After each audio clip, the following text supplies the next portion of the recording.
This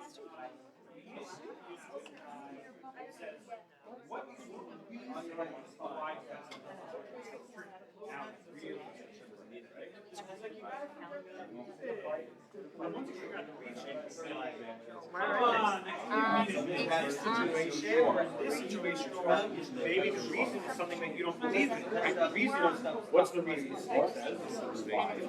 God? No.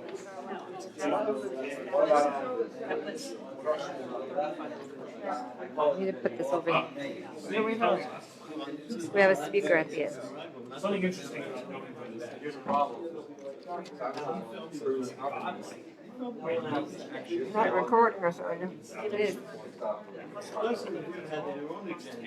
Hey, good evening. Hello.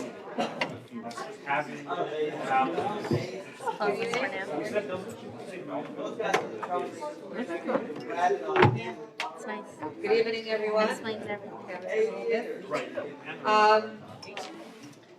So I understand it's summer and it's July 4th weekend and it's hard for people to come out. People are going away and planning trips. So for all of you that were able to come here, thank you. And I want to also give a shout out to the girls that are here from Brooklyn and our town. And we're so happy, excited to come and join us and helping out with all the missing people over the summer and, fill in for them. So thank you very much. So tonight, before I introduce my speaker, I wanted to say that, okay, I actually have to tell you who it is first for you to understand what I'm going to say. So, the speaker tonight is my father, who just today celebrated, his Hebrew birthday was today. Is it okay if I say your age? Oh, it's tomorrow? Tonight, right now. Celebrating his 80th birthday. Yeah, I know. So, in honor of that, my father is going to come up and say a few words, and so please. You were only in town for the week. 5 years. We're here for 5 years. That's what she said. I was expecting a party, and this is what I got. Well, we can dance afterwards. I just want on July 4th, many times people ask silence whether you can celebrate Gaisha holidays, non-religious holidays.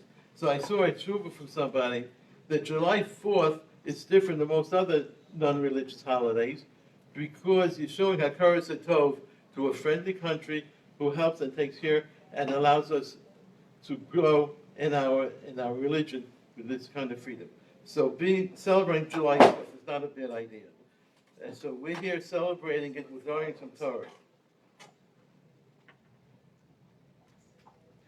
So what I wanted to talk a little bit today was about birthdays and halacha. Where in Jewish religious environment do we celebrate birthdays? What is the meaning of a birthday, and how does it affect us? 2 weeks ago, I was in Chicago for bar mitzvah. It was my sister's grandson, and my brother-in-law, my sister made a party for her husband who turned 90.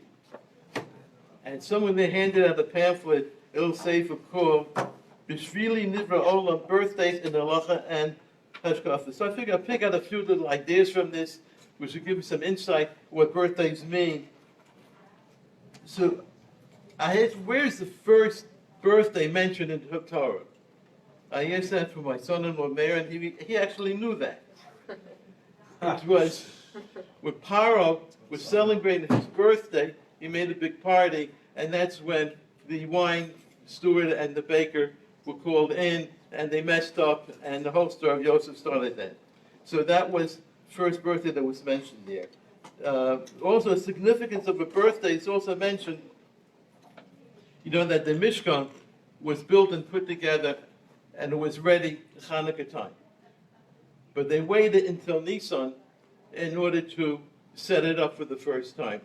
So the first one said, why did they wait all those months to go and set up the Mishkan and start working there is because they wanted to coincide with Yitzhak's birthday. Yitzhak Avinu's birthday was in Nisan, so they waited until Nisan to do it. So you see here, there's some kind of a connection between birthdays and some of the things that were happening. So I saw that throughout the ages, all the sages had recognized their birthdays in different ways. Mostly, those that recognized their birthday, they were, excuse me, they were committing themselves to learning Torah more, and they were trying to daven better and say Tehillim and do Chesed. And some even would say, Bracha Shehachayanu, that they got another year to do mitzvahs and avodas Hashem. This is our great sages throughout the years.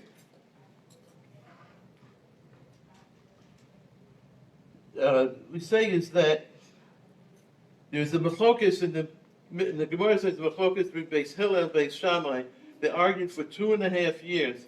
Excuse me. The question is, should we have been created or not? Should a person have been born or not? Because if you're born, you may do sin, and Hashem wouldn't like that. Excuse me. And after 2.5 years of argument, the halacha came down that it was better you should not have been born, so you shouldn't have to do any sins. But it also says that Bishvili bara ha'olam, because of me, God created the world. God created the world. Thank you.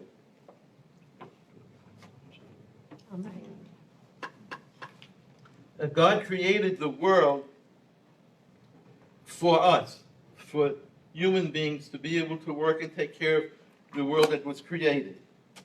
It is our responsibility. But Bishvili could also come from the shores of